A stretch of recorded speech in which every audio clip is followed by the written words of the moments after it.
Bonjour à tous. Des plans pour le développement. Voilà la question que se posent pas mal d'élèves qui veulent bien sûr choisir le meilleur plan, un meilleur plan pour leurs idées. Alors, qu'est-ce qu'on pourrait leur répondre quand ils veulent, quand ils vous posent la question de savoir quel plan, monsieur, il faut choisir? Eh bien, la réponse toute simple, eh bien, c'est qu'on ne choisit pas un plan, mais on le conçoit, on le construit soi-même, parce qu'il n'y a meilleur plan que celui qu'on fait soi-même. Par contre, je leur dis aussi qu'il y a des plans qu'il faudra connaître au préalable pour pouvoir d'abord voir comment ça marche dans ces plans-là et quel est leur critère essentiel fondamental pour que également eux-mêmes dans leur propre plan respectent ce critère-là. Donc il faut qu'ils sachent, bref, qu'il n'y a pas de plan recette, plan miracle, plan passe-partout, un plan miracle qui conviendrait à tous les sujets. Alors, pour bien faire, donc, il faut construire soi-même, élaborer le plan qui convienne à sa propre réflexion. Donc, on ne peut pas faire un plan sans avoir d'abord réfléchi, sans être passé par une bonne analyse du sujet pour justement ressortir son idée, son sujet, cadrer son sujet, définir sa problématique, et puis après une recherche d'idées et leur classification, on pensera à la meilleure stratégie adoptée afin de développer progressivement sa réflexion. Donc, ces plans-là, dont vous avez certainement entendu parler, donc je vais vous en dire un petit mot rapidement parce que le but c'est pas le plan en soi, mais c'est comment, bien sûr, organiser sa réflexion, sachant que là, je vous expliquerai ceci en détail avec des exemples à l'appui, sauf que très souvent, les examinateurs ou ceux qui proposent le sujet suggèrent indirectement dans le libellé du sujet, dans leur façon d'exprimer le sujet, ils suggèrent indirectement, de façon sous-entendue, un plan à suivre. Donc il faut faire attention à ça et être attentif à ces plans qui sont là, qui qui ne demandent qu'à les prendre. Bon, alors dialectique, ça veut dire le plan dialectique, c'est un plan argumentatif, donc oui, comme les autres plans.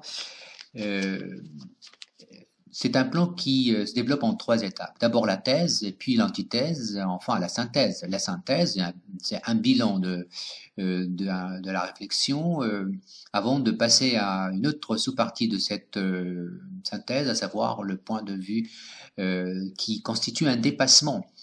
Si on rappelle la thèse et la thèse différente ou opposée, c'est pour préparer sa propre thèse avec un dépassement des deux autres thèses.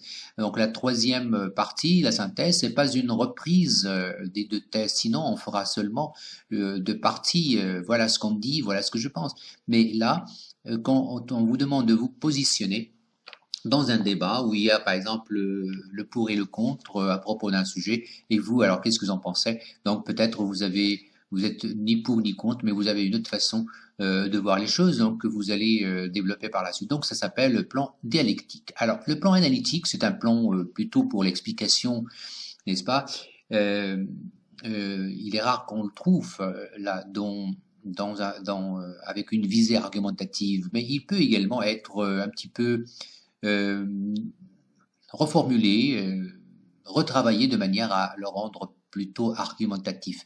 Mais là, c'est plutôt l'analyse. On commence l'analyse d'un phénomène avec ses causes et ses conséquences. On commence par d'abord constater le fait, le rapporter, le décrire, et puis on rappelle les causes les plus importantes avec les conséquences les plus graves, les plus saillantes. Et puis après, on passe, on passe justement aux solutions, aux recommandations, aux alternatives.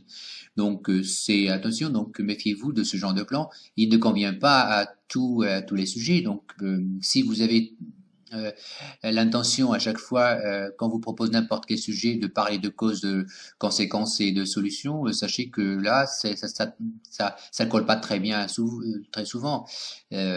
Alors, le plan thématique.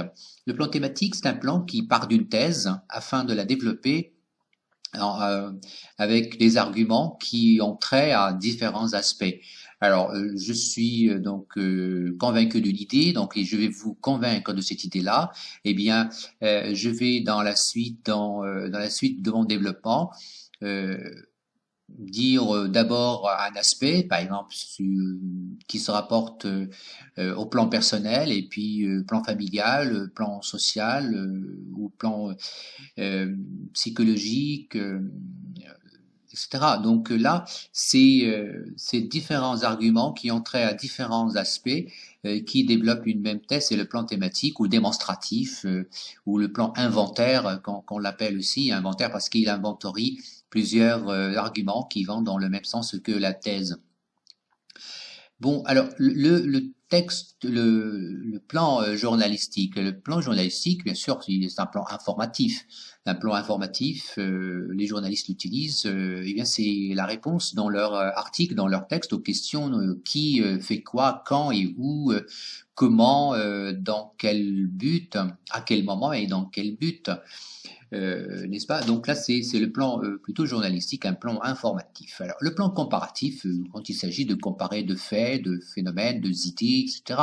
Et bien là, je vous montrerai par l'exemple, et en travaillant avec vous, le sujet de 2017 qui a été proposé à Tanger au régional, de savoir qui demande de réfléchir sur les jeunes d'aujourd'hui et les jeunes d'autrefois. Bon, on pourrait, hein, en conditionnel, parce que ce n'est pas donc parce qu'il y a autrefois et aujourd'hui que automatiquement on va choisir un plan comparatif. Mais le plan comparatif reste quand même un plan assez délicat. Il faut bien savoir le mener autour d'axes de comparaison qu'on verra bien sûr en détail à l'occasion de ce sujet-là. Bon, délibératif, c'est une stratégie, hein, stratégie délibérative très utilisée par Victor Hugo dans ses argumentations et dans le dernier jour d'un condamné aussi. Alors délibératif, c'est-à-dire quand on commence par une thèse qu'on veut réfuter, une thèse, et puis l'argument après qui défend la thèse, et puis juste après, on réfute cet argument par un contre-argument. Donc l'argument, la thèse, plus l'argument qui la défend, et le contre-argument qui réfute l'argument. Et puis, deuxième argument avec l'argument et le contre-argument, et ainsi de suite. Donc, c'est un plan délibératif jusqu'à la conclusion finale. Bon, thèse, argument, contre-argument, argument, contre-argument, jusqu'à la fin. Bon, là, c'est un aperçu sur les différents plans entre lesquels vous pourriez justement euh, voilà, prendre exemple, parmi lesquels vous pouvez prendre exemple, mais vous pouvez adapter surtout à votre façon, propre façon de raisonner, bien sûr, mais pourquoi pas dialectique, pourquoi pas analytique, pourquoi pas comparatif, délibératif, c'est le sujet, là, vous, voilà, il est exposé, formé de manière à ce que ce soit ces plans-là qui s'y adaptent. Alors, nous avons dit que le meilleur plan, c'est celui qu'on conçoit soi-même. Le meilleur plan, le plan le plus pertinent, convenable, adéquat, est celui qui convient à ma réflexion. C'est pour ça que je dois le construire moi-même. Alors, je serai à ce moment-là plus convaincant. Seule exigence, par contre, c'est la cohérence. La cohérence, c'est le mot clé là. La cohérence de l'ensemble, à savoir, c'est le maître mot. La cohérence doit traverser tout le travail depuis le début jusqu'à la fin, depuis l'introduction jusqu'à la fin. Alors, il s'agit donc, à savoir, la cohérence, à savoir, développer progressivement ta réflexion à travers des étapes ou parties. Il y a première partie, deuxième partie, bien sûr, pour répondre à la question de la problématique de l'introduction. Alors, enchaîner, ça c'est les critères qu'il faut à chaque fois, quel que soit le plan, respecter. Alors, enchaîner tes idées autour d'un axe vertical du haut en bas, qui traverse ta production du haut en bas, et oriente. Le mot oriente, c'est un mot important, donc je vais vous expliquer pourquoi, qui oriente toutes les parties vers une conclusion finale. Pourquoi oriente? Parce que là, c'est ce qu'on appelle orientation argumentative. Orientation, imaginez là un axe comme ça du haut en bas, et c'est le fil directeur, et toutes les idées, les exemples qui convergent, voilà, je fais une forme de V tous les arguments comme ça autour de cet axe pour arriver finalement à, à, à la conclusion finale. C'est l'orientation argumentative. Donc, un argument et un exemple qui ne répond pas à l'orientation finale, donc c'est un argument qui n'est pas à sa place. Et une partie non plus, si elle ne répond pas à la visée finale, donc il n'est pas à sa place, ou il est maladroit, ou il va formuler, mal placé, etc.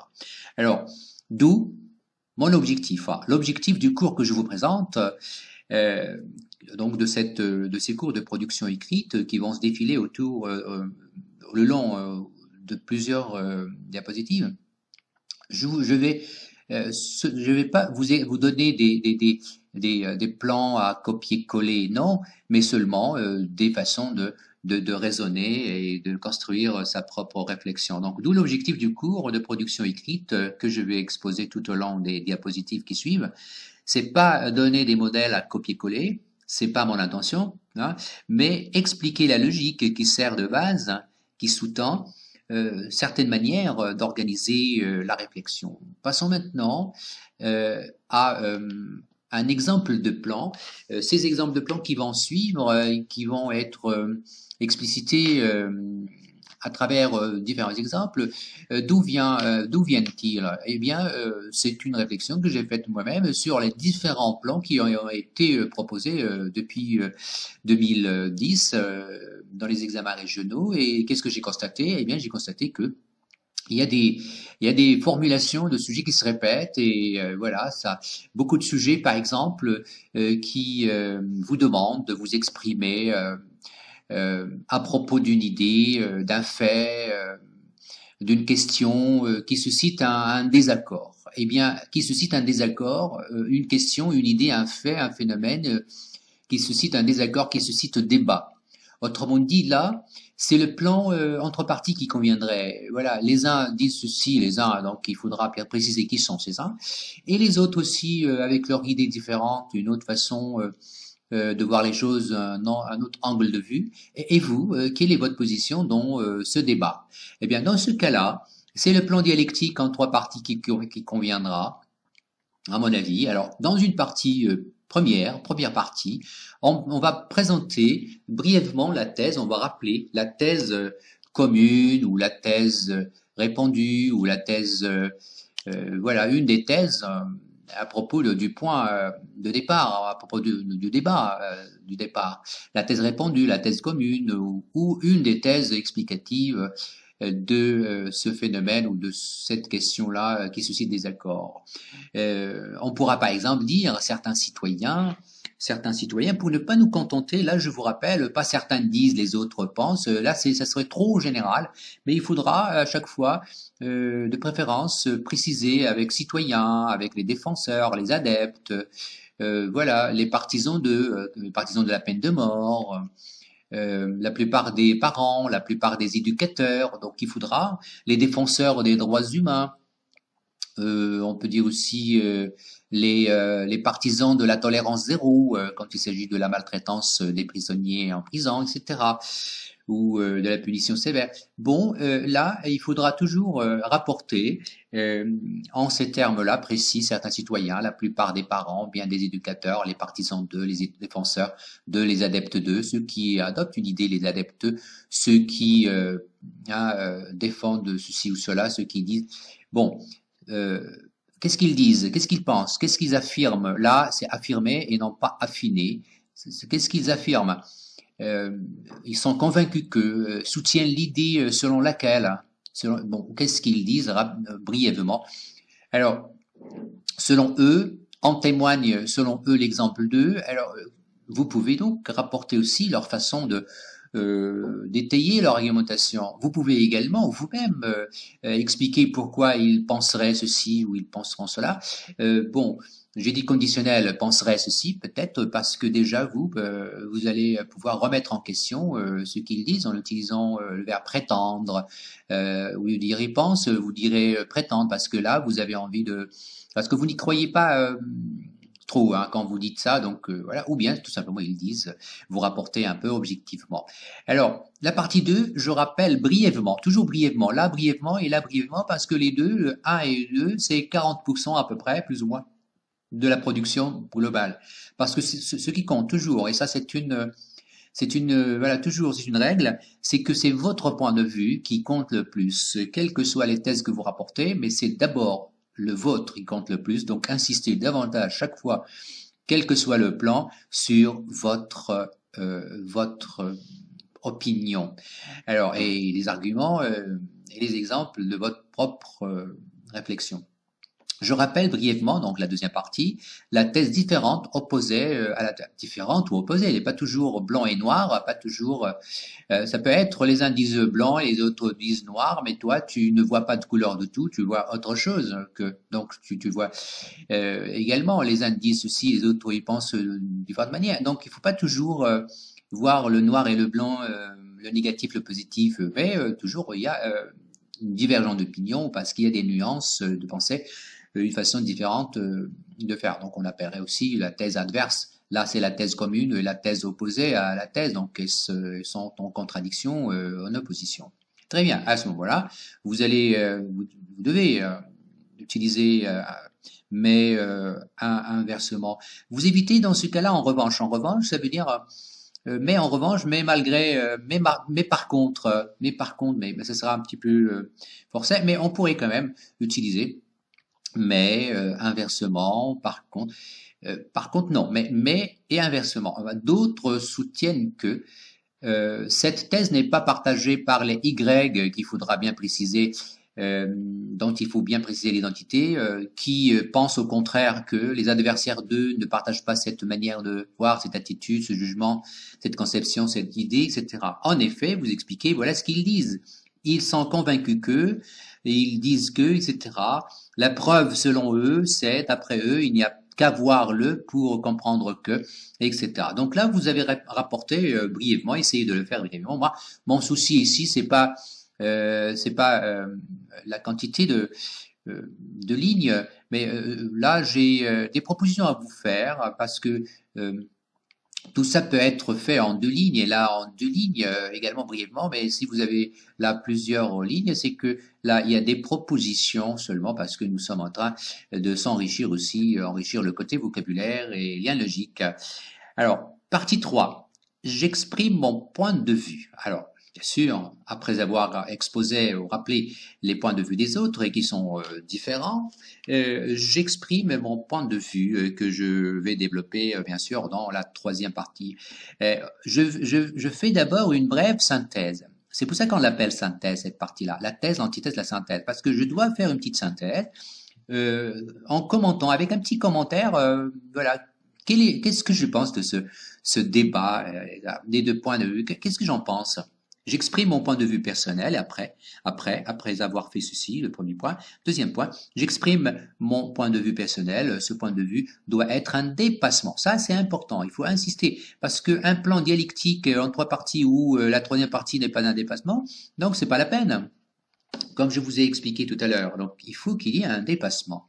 Et non pas une simple reprise de la première thèse ou la deuxième thèse précédente. Alors là, vous avez 2 cas de figure pour ce point de vue-là. Pour ce point de vue-là, 2 cas de figure. Alors, premier cas de figure, première possibilité, je désapprouve les uns et les autres, je les désapprouve, et puis après, j'exprime ma thèse, c'est pourquoi je pense que.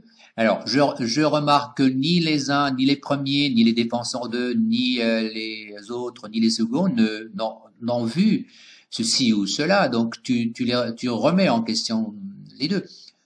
Et puis, je justifie ma position. En effet, d'une part, pour les premiers, on insiste trop sur. D'autre part, pour les seconds, on néglige. Donc là, c'est schématique. Donc voilà, pour vous dire l'idée seulement. Donc vous devez faire un petit commentaire. C'est ça le commentaire dont je viens de parler. Donc vous faites un petit commentaire avant de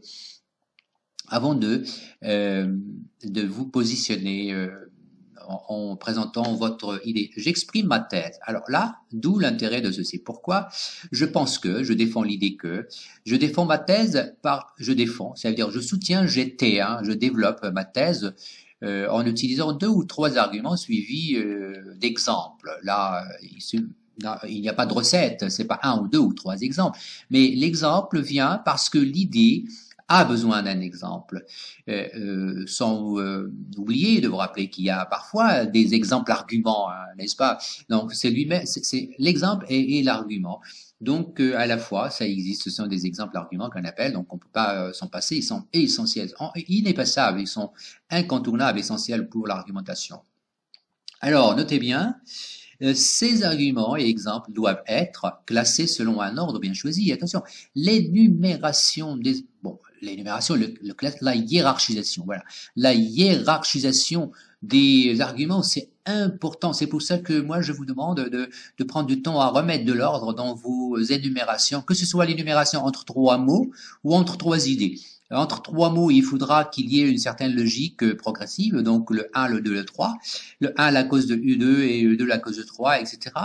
Et dans l'argumentation, il faut que le premier soit peut-être un peu moins fort et le deuxième c'est un peu plus fort et le plus fort c'est pour la fin, mieux encore, plus encore, ou de surcroît. Donc, alors, ils doivent être reliés hein, par des connecteurs rhétoriques, sauf que là, j'ai constaté moi, en corrigeant beaucoup de copies, que les élèves, d'ailleurs, que ce soit pour la ponctuation qu'ils mettent en couleur ou pour les liens logiques, c'est pareil, c'est le même réflexe. Il y a trop de liens logiques parce qu'ils croient que c'est parce qu'ils mettent un lien logique quelque part ou une virgule quelque part, n'importe comment, que ça va être bien. Non, il faut que le lien logique s'impose.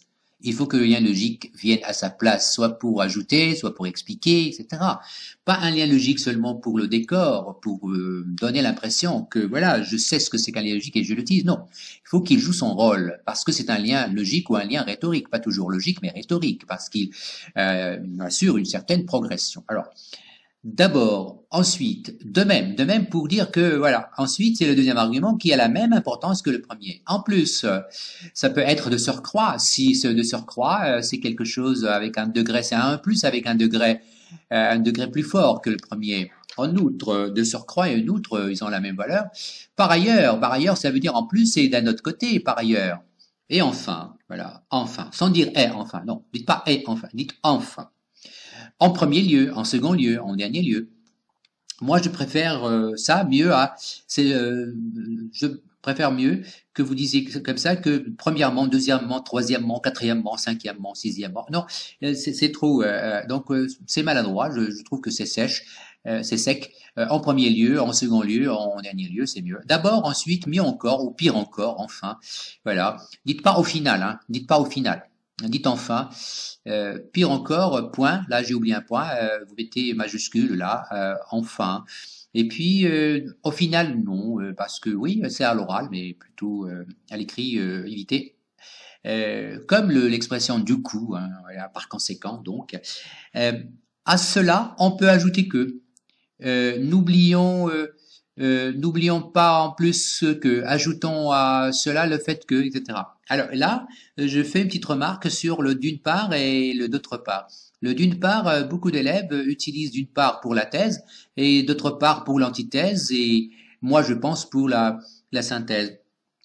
Oui, donc quand je dis d'une part, ça veut dire pas automatiquement que ça s'oppose à d'autre part, il n'y a pas de...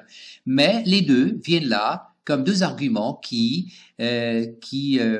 développent de deux manières différentes, avec deux aspects différents, une thèse qui est précédente. C'est obligatoirement cette thèse qu'elle doit être formulée au départ. Donc je dis d'abord l'idée, et puis d'une part, voilà pourquoi l'idée est valide. Donc le premier argument d'un côté et d'un autre côté, d'une part, d'autre part, pour cette idée-là, n'est-ce pas? Mais on commence pas la phrase par d'une part, pour expliquer rien avant. Mais qu'est-ce que vous expliquez d'une part? Non, il faut que ce d'une part vienne après une idée pour l'argumenter.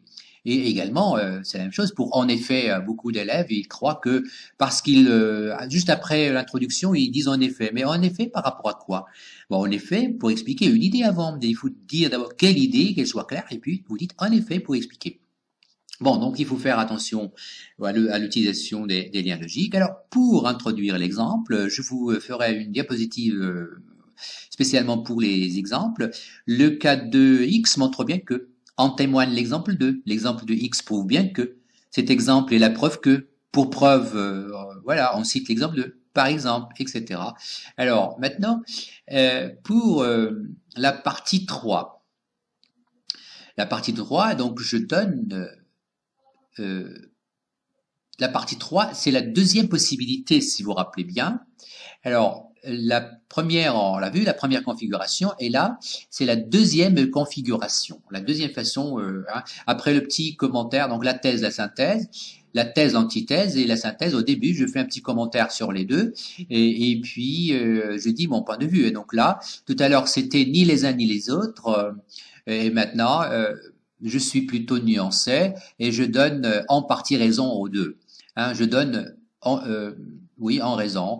Donc c'est un accord partiel. D'abord, je fais une concession, je dis j'admets que, je reconnais que, il est vrai que, certes, sans doute, il n'y a pas de doute que, et là vous rappelez brièvement en quoi vous êtes quand même d'accord avec ce qu'ils disent, quelle idée, quel aspect vous soutenez dans leur thèse. Et après vous nuancez cette concession-là, vous dites voilà, mais en revanche ou cependant, voilà ce que je pense. Puis j'exprime une opposition et je développe ma thèse qui réfute, qui nuance et corrige et dépasse. Important là, elle corrige, nuance. Alors, elle dépasse les deux thèses opposées ou les thèses différentes. Je pourrais dire par exemple, mais en revanche, cependant, par contre, et j'énumère et je cite mes arguments les uns après les autres selon un ordre bien choisi, du moins important vers le plus important. C'est ça le sens de hiérarchiser. Alors, j'énumère mes arguments de manière hiérarchisée, du moins au plus important. Et puis, bien sûr, je les illustre par un ou deux exemples pertinents. Et puis là, je vous demande d'aller voir le cours sur les exemples que j'ai fait également pour vous, pour que vous sachiez ce que c'est que vraiment un exemple. Et bonjour à tous. Il s'agit dans cette leçon d'un autre exemple, d'un deuxième exemple de plan. Nous venons de voir le plan dialectique, c'est-à-dire en trois parties, quand il s'agit d'un sujet qui nous demande de nous positionner dans un débat. Alors, quel est notre point de vue? Je ne dis mon point de vue qu'après avoir d'abord rappelé la thèse et l'antithèse, et puis après, je me positionne de différentes façons, oui, comme nous l'avons vu. Mais là, il s'agit également de s'exprimer à propos d'une thèse ou d'une idée, mais cette fois-ci, en comparaison avec le plan dialectique, le sujet qui suggère un plan dialectique, là, nous sommes face à une idée à propos de laquelle on nous demande de dire notre point de vue. Donc, exprimer un point de vue à propos d'une idée. Donc, il n'y a pas de débat, il y a seulement une idée.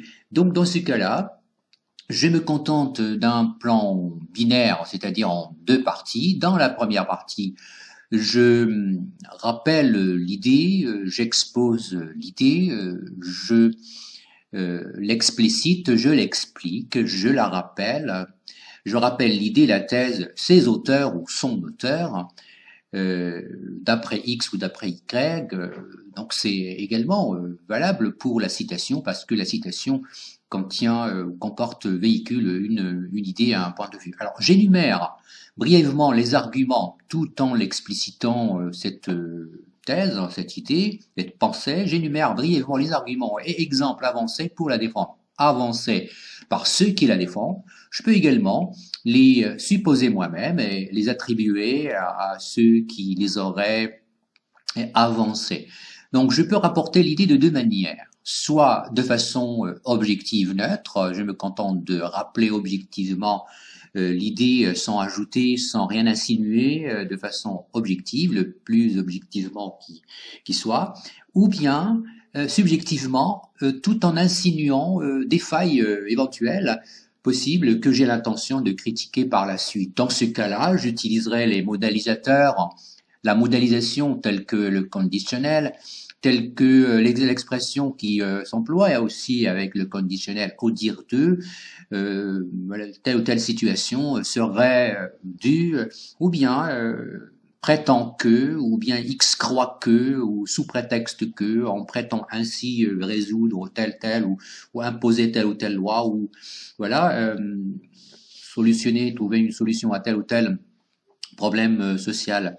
Je peux également dire selon eux, c'est pour marquer une certaine distance. Tout ça sont tous ces éléments-là, tous ces éléments sont des expressions de modélisation pour garder une certaine distance par rapport à ce que je rapporte. Donc, une fois cette première étape finie, brièvement faite, de façon voilà concentrée, concise, je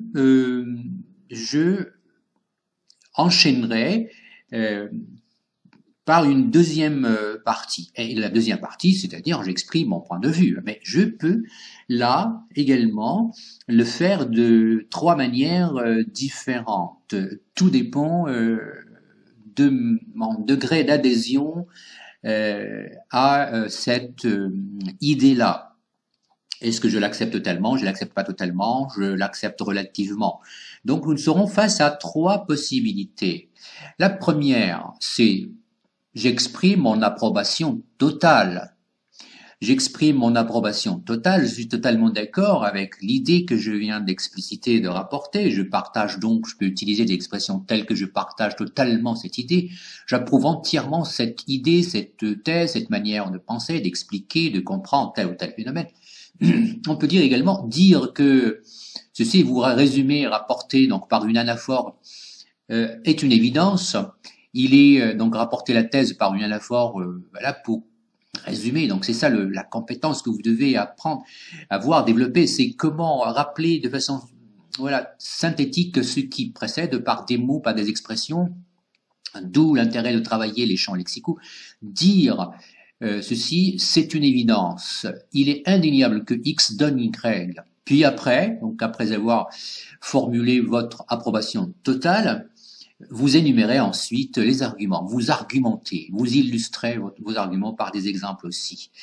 Alors, les arguments qui appuient mon approbation totale. Alors, je peux utiliser des connecteurs dans les deux cas, donc deux connecteurs, deux types de connecteurs. D'abord, des connecteurs entre les idées fortes de l'argumentation, entre mes arguments, argument 1, puis d'abord, et puis ensuite, puis enfin, ou d'une part, d'autre part, par ailleurs, n'est-ce pas? D'abord, en plus, de même, par ailleurs, enfin, donc là, c'est pour énumérer, pour hiérarchiser mes arguments, on appellerait ça des connecteurs rhétoriques. Et puis, un autre type de connecteur, c'est en rapport avec, par exemple, les phrases complexes, avec les subordonnants et les subordonnés, c'est dans l'idée même. Et au sein de l'argument même, je peux utiliser ou mettre en évidence plusieurs rapports logiques de cause, de conséquences, de but, d'opposition, de conditions, de comparaison, etc. Par exemple, le fait de dire si c'est parce que, donc pour la cause, pour insister sur la cause tellement que, pour insister également sur la cause, non seulement mais surtout également, moins tu fais ceci, plus tu gagnes cela. Donc c'est une variation proportionnelle. Si plus imparfait, plus conditionnel. Si on faisait ça, on gagnerait ceci ou cela. Donc c'est tout ce que vous avez appris dans à propos de la phrase complexe. Donc je vous laisse lire, je compte sur vous pour lire et pour rappeler aussi ces outils et pourquoi pas faire des exercices afin de vous rappeler vos acquis antérieurs. Et maintenant, on pourrait également penser à une autre façon de progresser dans la deuxième partie. Je peux également exprimer mon idée de deux autres façons, soit exprimer ma désapprobation totale, je ne suis pas totalement d'accord, soit là, dans une troisième possibilité, de façon nuancée. Alors, de façon à exprimer ma désapprobation totale. Alors, comment est-ce que je vais faire? De manière à exprimer ma désapprobation totale. Je peux dire, par exemple, je condamne totalement cette pratique, je désapprouve l'idée selon laquelle X a totalement tort de croire que, je m'inscris en faux, je suis totalement pas d'accord avec, donc contre cette manière de penser, de dire, d'agir, etc. Et puis après, naturellement, il faut pas seulement vous contenter de dire que vous n'êtes pas d'accord, eh bien, il faudra illustrer donc par d'abord, un ensuite, enfin. Donc, vous voyez, ce qui distingue les trois manières de progresser, et c'est seulement cette première étape, en premier lieu, pour vous exprimer le degré de votre adhésion à l'opinion et la nuance dans le cas où également il s'agirait d'un accord partiel. Accord partiel, dans la troisième possibilité, c'est que j'exprime en premier, après avoir exposé l'idée par rapport à laquelle je dois me positionner, j'exprime un point de vue nuancé, c'est-à-dire je fais une concession suivie d'une opposition ou une réfutation. Je fais une concession à la thèse, oui d'accord, une partie de la thèse, un aspect de la thèse donc que je ne peux pas dire que totalement je suis pas d'accord. Il est vrai que, sans doute, voilà, certes, personne ne peut nier, bon, j'admets bien que, il y a toutes les expressions de la concession, donc je vous invite à les revoir, à les réviser. Alors, je fais après une réfutation à la thèse, mais je pense que, etc. Et puis, comme tout à l'heure, j'argumente et j'illustre mon point de vue. Voilà. Qui est en recrudescence, en progression, etc. Alors là, c'est le phénomène réel. Donc, vous confirmez qu'il s'agit là d'une réalité. Donc, c'est une partie là descriptive. Cette première, cet acte de description-là, cette composante de description-là, elle peut être également renforcée par une explication du fait, hein, où j'explique brièvement le fait. Donc, c'est une partie descriptive et explicative. Alors, pour décrire, je pourrais utiliser des expressions telles que de plus en plus, où le nombre 2 ne cesse d'augmenter, où le taux de X ou Y là est en augmentation, X représente un danger réel pour, etc. Donc là, c'est pour montrer l'importance et la gravité du phénomène. Et si vous pouvez également ajouter un exemple, en témoigne le nombre 2 et la preuve est le nombre 2, etc. Pour décrire, je cite, pour expliquer, je cite les 2 ou 3 causes principales. Non, c'est pas le moment de trop détailler les causes et les conséquences parce qu'il ne s'agit pas d'un plan analytique. Alors là, par exemple, je pourrais dire la cause principale de est, ou en second lieu, telle ou telle cause, deux causes essentielles, mais la plus importante, la première est, mais la plus importante est, donc du moins important vers le plus important. Deux causes essentielles seraient à l'origine de, d'une part et d'autre part. D'une part la première cause, d'autre part la seconde.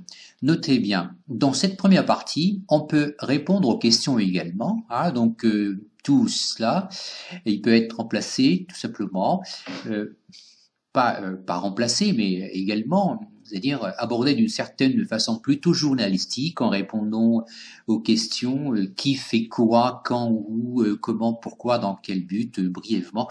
Donc ça rejoint un peu la partie descriptive et explicative.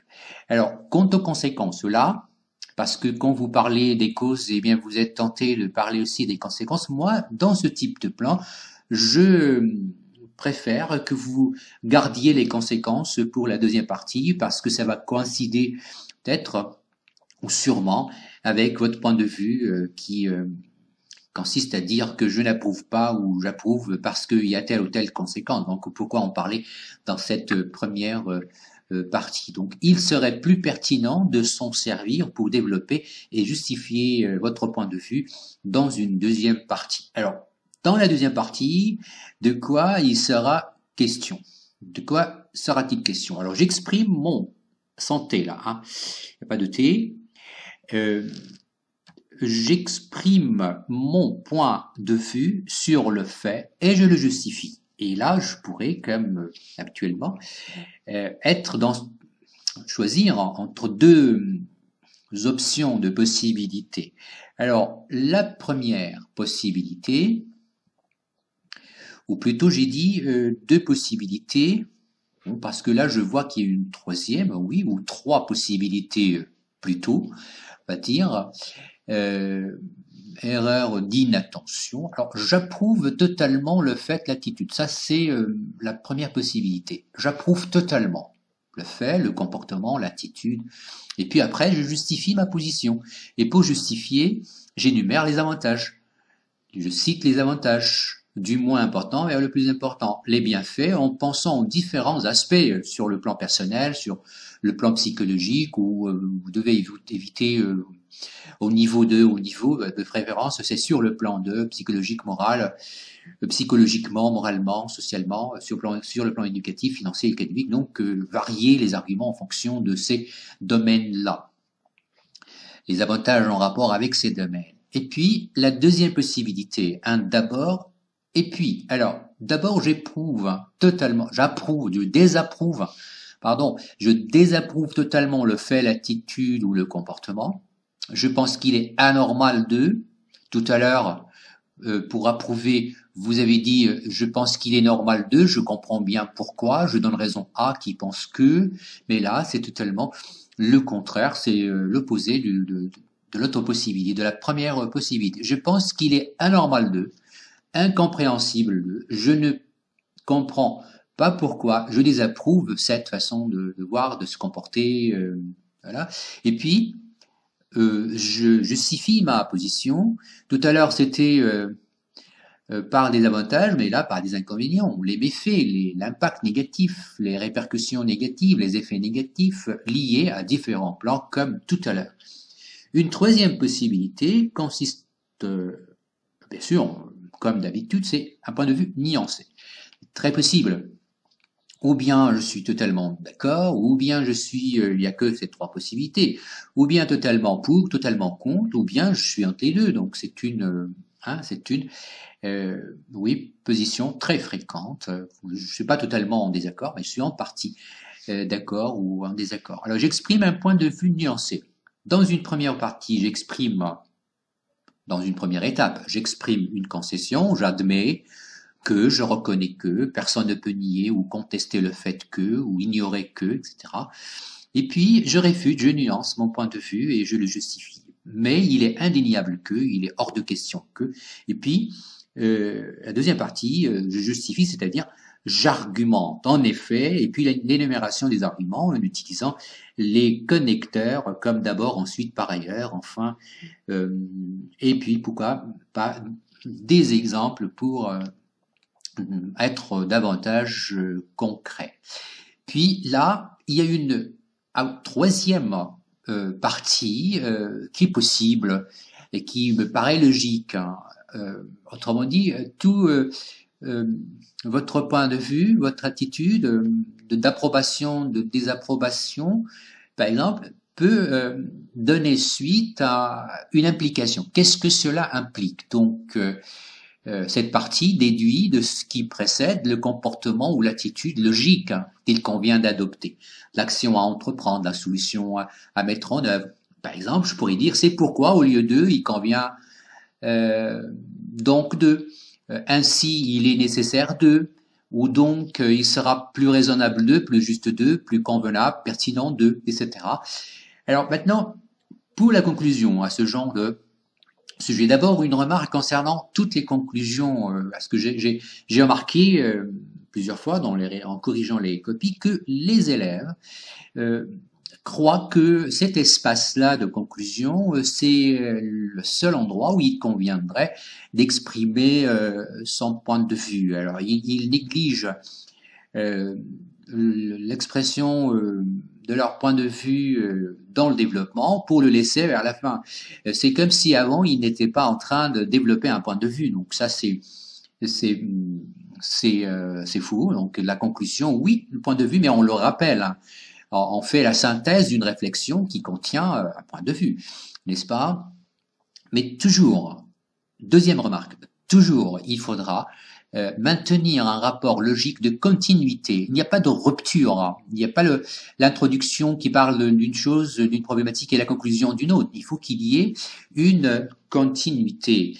Maintenir un rapport logique de continuité entre la question de l'introduction et la réponse de la conclusion. Autrement dit, l'introduction, c'est la question-problème, et puis dans la conclusion, c'est la réponse à cette problématique. En passant, bien sûr, cette réponse s'appuie sur le développement pour être bien formulée. Donc, en quelque sorte, c'est la synthèse ou le bilan de la réflexion étayée dans le développement. Alors, un rapport de continuité entre la question de l'introduction et la réponse de la conclusion. Cette réponse doit être fondée sur la réflexion menée dans le développement. Faire attention à ne pas répéter avec les mêmes mots les idées du développement. Faut pas, et là, il faut faire preuve là de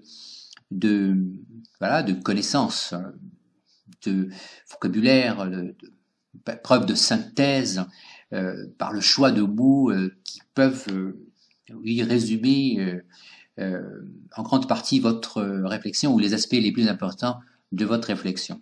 Donc, employez des mots génériques pour cela, pour nommer les champs, comme pour nommer les champs lexicaux, parce que cette compétence vient après avoir travaillé les champs lexicaux, après avoir essayé plusieurs fois de trouver les mots justes qui peuvent convenir comme titre à des champs lexicaux. Et c'est comme si là, on vous demandait de revenir à votre réflexion pour dire les 2 ou 3 axes essentiels que vous pouvez résumer par 3 titres de champs lexicaux, et ces 3 titres ou 2 titres de champs lexicaux que vous devez reprendre là par des termes génériques.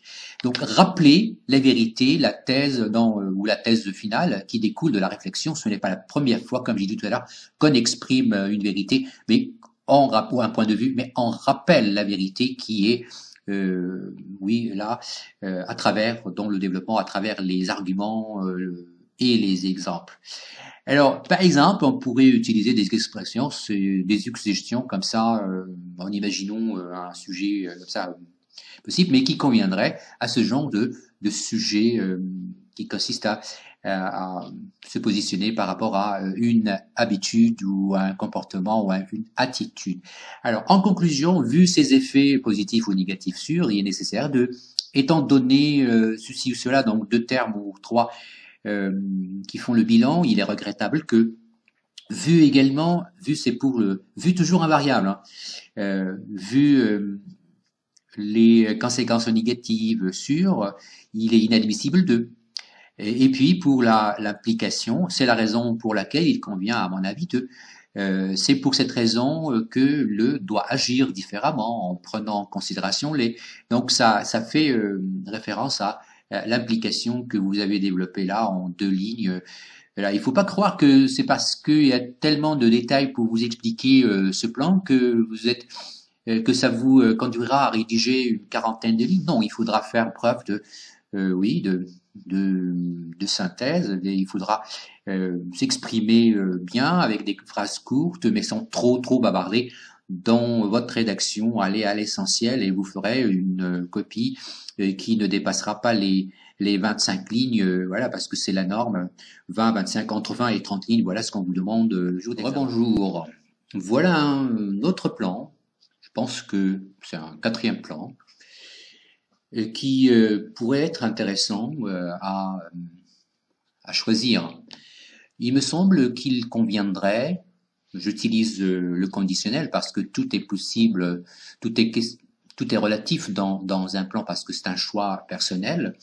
On choisit toujours le plan qui correspond mieux à notre point de vue, qui s'adapte à notre réflexion, qui serait capable de justement contenir, développer, bien exprimer, bien faire enchaîner nos idées. Donc le plan toujours comme un indice, un plan qu'on construit soi-même. Et là, il me semble que c'est un plan intéressant qui pourrait convenir à un sujet tel que celui qui a été proposé au régional de Tanger Tétouan de 2017. Voilà, donc il s'agit du plan comparatif de deux réalités ou de deux faits. Le sujet. Certains pensent que les jeunes d'aujourd'hui sont plus ouverts et moins réservés que les jeunes d'autrefois, car ils expriment plus facilement leurs opinions et leurs sentiments, que ce soit en famille ou en société. Partagez-vous cet avis? Développez votre point de vue, une trentaine de lignes maximum, en vous appuyant sur des arguments et sur des exemples précis. Alors, j'ai mis là en rouge les mots-clés. Là, les jeunes d'aujourd'hui et les jeunes d'autrefois, je les ai soulignés pour vous montrer qu'il s'agit là déjà d'une comparaison entre les jeunes d'aujourd'hui à ceux d'autrefois. À propos de ce qui est en rouge, ils sont plus ouverts et moins réservés, c'est-à-dire ils s'expriment plus facilement. Ils expriment que ce soit ils expriment que ce soit leurs opinions, leurs points de vue ou leurs sentiments. Eh bien, est-ce que vous êtes d'accord avec ça? Donc, on vous demande de dire si vous êtes d'accord.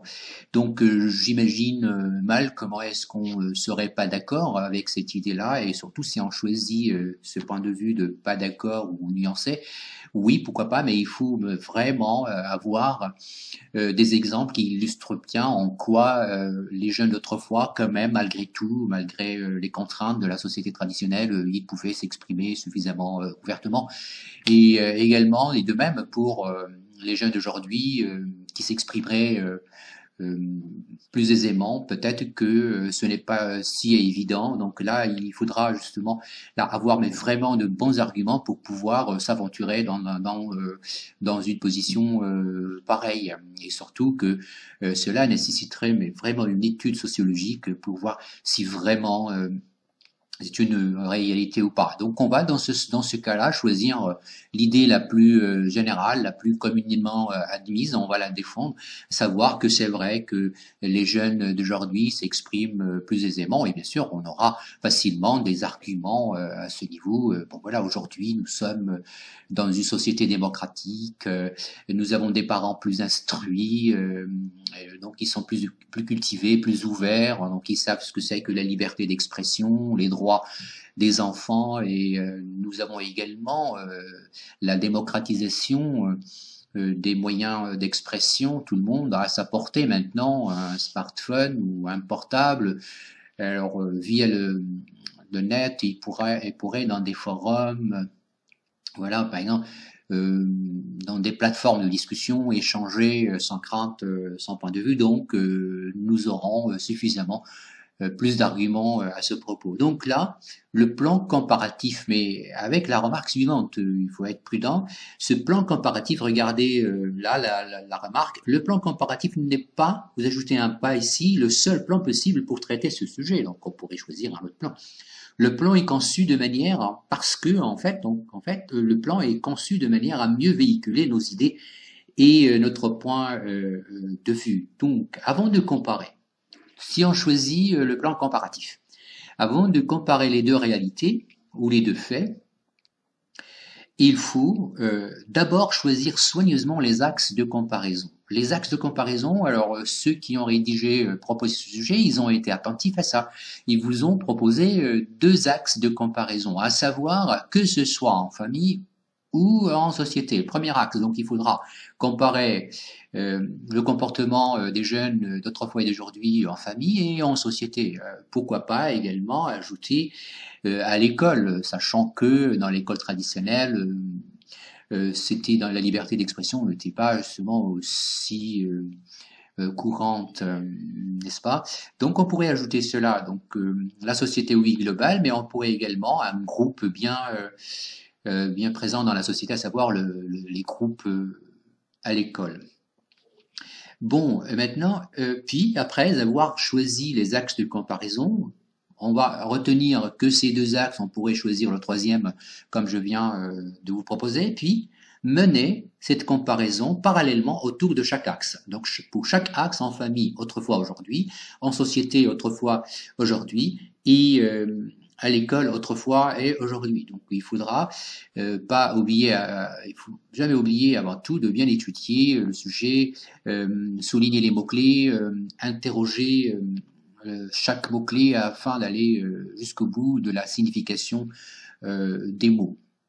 Bon, maintenant, quelle thèse voilà, on va défendre? On parle d'une thèse qu'on adopte dès le départ, c'est que les jeunes d'aujourd'hui s'expriment plus aisément que d'autrefois, que ceux d'autrefois. On pourrait voilà, rester là dans l'affirmation. On peut également transformer cette phrase en phrase interrogative. Les jeunes d'aujourd'hui s'exprimeraient-ils plus aisément que ceux d'autrefois? À ce moment-là, ce sera une question hypothétique et la démonstration essaiera d'aller dans ce sens-là pour que la conclusion justement réponde à cette question en se basant sur la comparaison qui a été faite. Donc, que ce soit voilà directement avec une phrase comme ça assertive, déclarative, bon qui dit voilà déjà la thèse, donc c'est clair. Donc je vais essayer de m'engager à vous démontrer en faisant cette comparaison, ou bien carrément, moi je préfère la question. Hein, les jeunes d'aujourd'hui s'exprimeraient-ils plus aisément que ceux d'autrefois? Donc c'est la comparaison qui va le démontrer. Eh bien, là, pour vous dire les axes, le premier axe retenu, c'est d'abord en famille. Regardez, c'est autrefois et aujourd'hui. Autrefois, le jeune devait, mais donc le jeune d'aujourd'hui a son mot à dire, mais c'est en famille. Alors, passons au deuxième axe, c'est celui de l'école. Le maître de l'école traditionnelle. Donc, je n'ai pas dit autrefois ou aujourd'hui, regarde. Par contre, là, dans nos établissements modernes. Autrement dit, vous n'êtes pas obligé toujours de nous dire autrefois aujourd'hui, ça sera trop répétitif. Pourquoi ne pas ingénieusement penser à une autre façon de référer à autrefois et à aujourd'hui? Et à ce moment-là, on va dire, puisque c'est l'école, donc le maître de l'école traditionnelle est par opposition au maître de l'école moderne pour éviter justement la répétition d'autrefois et d'aujourd'hui. Alors de même, on pourra faire ici, regardez, pour le troisième axe, enfin dans la vie publique. Donc c'est dans la grande société. Autrefois et aujourd'hui. Autrefois, le jeune n'avait pas d'espace libre où il pouvait s'exprimer. Aujourd'hui, avec la multiplication des moyens numériques de communication, le jeune est constamment connecté. Très bien, mais quelle est la solution à cet autrefois et à ce aujourd'hui? Mais je pourrais dire, par exemple, autrefois, c'est-à-dire dans la société traditionnelle. Et là, on pourrait dire dans la société actuelle. Et toujours, il y a un mais entre les deux, cependant, par contre, entre les deux. La conclusion, à quoi est-ce qu'elle sert? Bien sûr, à répondre à la question de départ en récapitulant, en essayant de récapituler à travers des mots génériques la réponse qui se construit petit à petit à travers la comparaison. En conclusion, la question de départ, nous l'avons déjà comprise, annoncée, donc on se rappelle de la question. S'exprimerait-il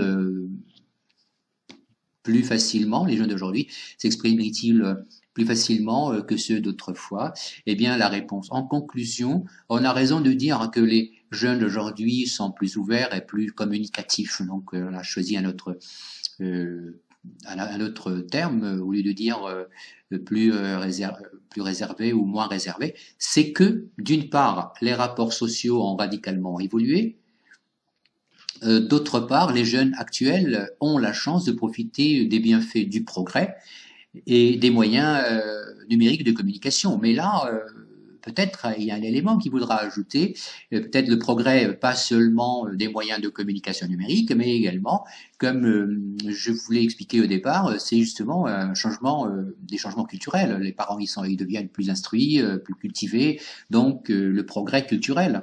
Des bienfaits du progrès culturel et du progrès développement et du développement des moyens de communication. Voilà. Donc là, vous avez donc fait la synthèse en vous basant justement sur le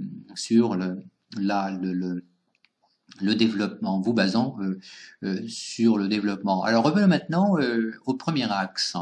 Ce que j'ai souligné en bleu, c'est les connecteurs logiques. Et ce que j'ai mis en gras, en noir, c'est plutôt les reprises les reprises, les adultes, le père, ses conseils, le conseil du père, l'enfant, les grands, les sages, les anciens, donc là, également. Mais le jeune d'aujourd'hui, c'est l'anaphore, il, ses parents, les adultes pour les parents.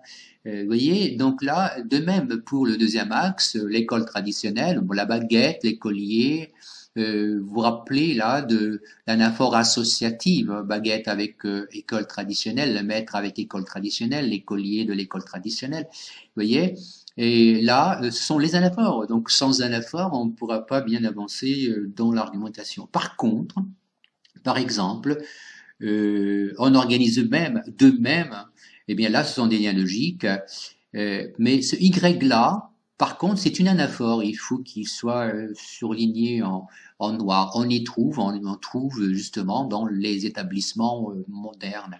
Vous voyez, regardons maintenant les anaphores et les liens logiques dans le dernier axe de comparaison. Alors autrefois, le jeune n'avait pas d'espace où, l'espace où, eh bien, l'espace est la bibliothèque comme exemple. Il, c'est le jeune. Ainsi, c'est-à-dire, ainsi c'est un lien logique, mais en même temps, il assure une certaine anaphore. Le jeune est constamment connecté. Il peut ainsi, ça veut dire parce qu'il est constamment connecté.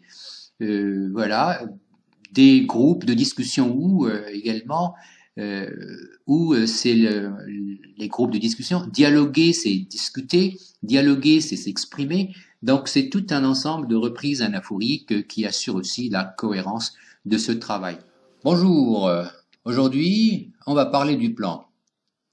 Le plan vient bien sûr après étude de sujet, recherche des idées, classification de ces idées. On cherche donc un plan qui va pouvoir véhiculer notre réflexion.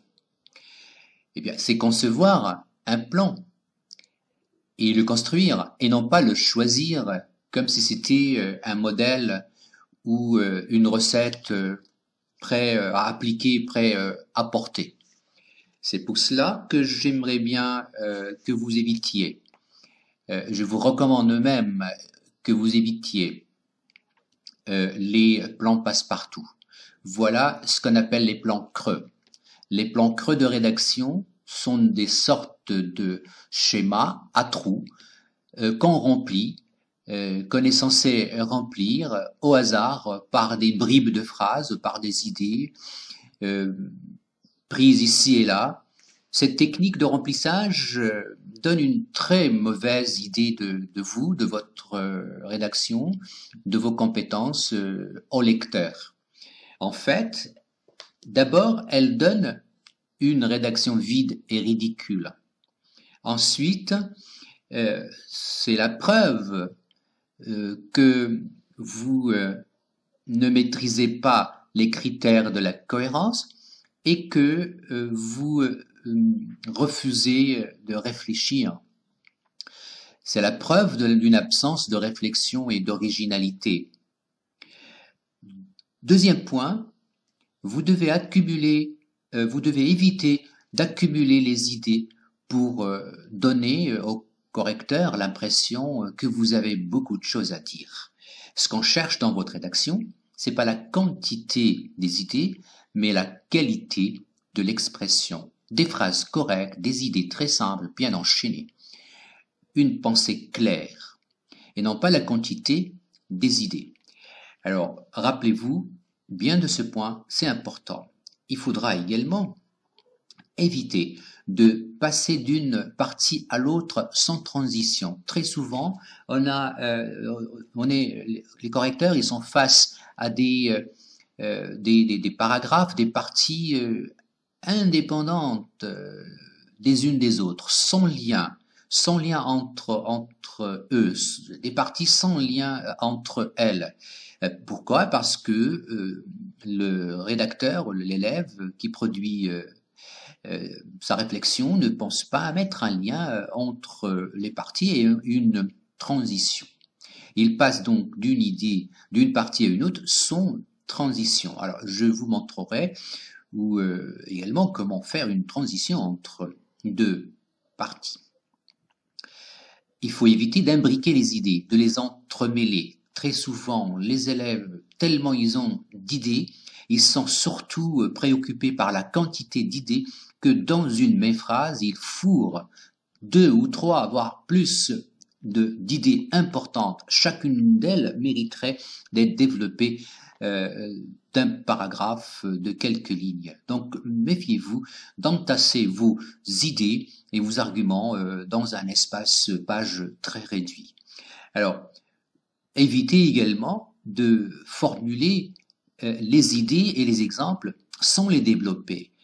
Parfois, vous croyez que seulement parce que vous avez exprimé une idée que automatiquement le destinataire va en être convaincu et que c'est clair dans son esprit. Non, prenez le temps de préciser votre idée et de l'illustrer par un exemple. Et l'exemple également, tenez à mettre en évidence son rapport avec l'idée.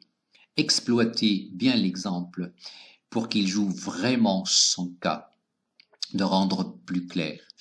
Bon, ce qu'il convient alors de faire, il faut tout simplement faire plus confiance au sujet lui-même.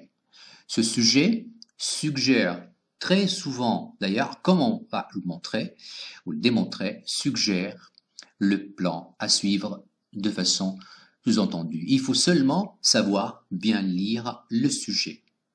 Alors, si vous venez avec un plan prêt à porter, vous allez oublier de lire le sujet et vous allez pas faire attention au plan simple qui pourtant il vous suggère. Examinons de près ce premier sujet. Vous avez assisté à une violente dispute entre voisins. Quel sentiment avez-vous éprouvé? Et quelle réflexion cette scène vous a-t-elle inspiré? Il s'agit d'une scène. Alors là, automatiquement, vous allez d'abord commencer par un bref récit. Les 3, ils sont en vert. Vous avez assisté à une violente scène. C'est une scène, une dispute, une scène entre voisins. Donc, on vous le dit là. Donc là, racontez ce qui s'est passé. Racontez brièvement. Donc, faites le bref récit d'une dispute violente entre vos voisins. C'est ce qu'on appelle l'anecdote. Donc, vous passez d'un fait bref dans une argumentation. C'est pas un récit que vous allez faire très long, mais juste l'essentiel pour mettre en valeur la brutalité de la scène et son aspect peut-être choquant et qui fait réfléchir aussi, parce que c'est cela ce qu'il faudra faire aussi. Après le récit, vous dites vos sentiments, parce que là, on vous le dit, on vous le demande. Quels sentiments avez-vous éprouvé? Donc, mes sentiments, et puis après, ma réflexion. Passons maintenant à un autre exemple qui ressemble un peu au premier. Vous avez eu l'occasion de vous apercevoir qu'il ne fallait pas vous confier ses secrets, par exemple, révéler ses secrets à n'importe qui. Quelle conclusion avez-vous tiré de votre expérience? Bien sûr, il s'agit là d'une expérience, qui vous permet de tirer une conclusion. Une expérience, donc, c'est une occasion. Vous vous êtes aperçu, donc vous avez remarqué ce qui vous a donc plus fait réfléchir, sans oublier également de parler de vos sentiments. Pourquoi? Parce que là, ça ne doit être qu'une déception. Après avoir cru que la personne confidente est digne de confiance. Alors, on peut, dans une première partie, rapporter brièvement l'expérience, et puis la déception, et puis la partie 3, la conclusion, la réflexion. Notez bien, en revanche, là, je commence par le deuxième point, que vous pouvez inverser ces deux premières parties. Dans ce cas, le but serait de mettre en relief le sentiment que vous avez éprouvé. C'est une sorte d'étonnement qui précède le fait et la réflexion. Autrement dit, vous allez d'abord commencer par le sentiment avant de dire voilà ce qui s'est passé et voilà la réflexion que cela m'a fait faire. Par exemple, vous commencez en disant combien j'étais déçu ce jour-là de la déception que vous exprimez. De la déception, c'est peut-être très peu, vu le regret et les sentiments d'être trahi. Le pire est que l'origine était quelqu'un de proche, de fiable, d'insoupçonnable. Et puis après, ce jour-là, et vous réenchaînez avec le récit. Et puis après, c'est ce moment-là qui m'a vraiment fait réfléchir que voilà ce qu'il convient de faire et voilà pourquoi. Bien, voilà donc on pourrait faire. Donc deuxième point, là, que ce soit pour le premier exemple ou pour le deuxième, dans les deux cas, il s'agit d'un raisonnement par induction. C'est-à-dire qu'on passe d'une expérience particulière vécue à une réflexion qui mène à une vérité générale. Donc c'est le principe de la déduction. Après expérience et sentiments et étonnement et tout ça, et on passe à la réflexion et à une réflexion générale, à une vérité générale qui concerne toutes les personnes qui auraient pu peut-être aussi, qui pourraient aussi vivre cette situation ou la même épreuve, la même expérience. Alors, quelle introduction? Alors là, je tiens à partager avec vous une petite introduction que j'ai faite pour l'occasion, pour vous montrer les trois étapes. Par exemple, là, voilà, rappelez-vous, là, le but, c'est amener le thème et faire en sorte que le lecteur soit accroché. Donc, c'est question de style, oui, accroché, mais techniquement parlant, pour amener le thème, c'est une obligation. Donc, vous devez chaque fois dire au lecteur, voilà, de quoi il s'agit. Alors, se confier sereinement à quelqu'un pour se soulager le cœur, voilà l'une des réactions qu'il nous arrive de faire spontanément. Alors là, vous laissez entendre, ce spontanément et sereinement et tout ça pour soulager le cœur, vous laissez entendre qu'il y a quand même quelque chose qui ne va pas. Il y a anguille sous roche. Est-ce que cette spontanéité ne serait pas dangereuse? Donc là, sous-entendu, vous êtes en train de rendre curieux le lecteur de savoir, mais qu'est-ce qui se passe avec cette confiance qu'on fait, le désir de confidence, etc. Donc le mot mais, là, confirme ses soupçons, les soupçons du lecteur, mais il semble qu'on ne mesure pas vraiment la gravité de ce geste innocent, spontané, innocent. Comment une simple circonstance peut finalement nous persuader que révéler ses secrets, ça veut dire se confier, n'est pas toujours aussi réconfortant qu'on le croit? Eh bien là, je vous promets de faire une réflexion parce que je pose la question avec comment, une simple, donc je vais réfléchir et partager avec vous la réflexion. Puis, voilà donc un autre sujet qui, à sa manière aussi, de façon sous-entendue, indirecte, nous propose un plan, il nous suggère un plan à suivre. À votre avis, l'écriture sert-elle uniquement à défendre une cause noble? Autrement dit, de manière sous-entendue, oui, elle défend une cause noble. Qui peut dire le contraire? Et la preuve, vous l'avez avec Victor Hugo et Le Dernier Jour d'un condamné. Il défend une cause noble, l'écriture. À votre avis, l'écriture sert-elle uniquement? Donc pas uniquement, elle défend une cause noble, mais pas uniquement. Alors là, vous dites, alors quelles seraient ses autres fonctions? C'est pourquoi, dans un premier temps, on peut commencer par une confirmation. Sans doute, l'écriture défend une cause noble. C'est le cas de la littérature engagée d'une part et de la presse d'autre part. Alors, dénoncer les injustices dans la littérature engagée, et là, l'injustice vue par Victor Hugo à travers son livre Le Dernier Jour d'un condamné, rendre d'autre part les citoyens conscients de ce qu'il faut changer dans la société, de ce qu'ils doivent faire évoluer et changer, et là c'est le rôle de la presse, former l'opinion publique, n'est-ce pas? Donc ça c'est une confirmation de ce qui a été là sous-entendu, et confirmation avec l'exemple. Et puis, le point de vue dépassement, deuxième partie. Mais d'autres fonctions font de l'écriture un des moyens d'expression et d'information le plus riche qui soit. Moyen d'expression et d'information, c'est pas seulement littérature engagée. La justification. d'abord, ensuite, enfin. D'abord, on peut tenir un journal intime pour se soulager et garder des souvenirs, et puis après, vous, 3 points de suspension, là, les points de suspension pour vous dire que vous pouvez, par exemple, dire, mais quel intérêt, justement, de garder ces souvenirs, ce miroir du passé. Alors, ensuite, l'écriture sert à partager une expérience humaine vécue. Là, c'est exactement le but parmi les buts de l'autobiographie. Par exemple, l'autobiographie, vous dites comment, par exemple, une autobiographie peut partager une expérience humaine d'un personnage, d'un ensemble de personnages, ou de l'auteur lui-même, s'il s'agit de l'autobiographie pure. Enfin, elle enrichit les bibliothèques du savoir et des connaissances, des sciences actuelles d'aujourd'hui pour les générations futures. Donc, c'est la transmission de savoir, c'est fondamental.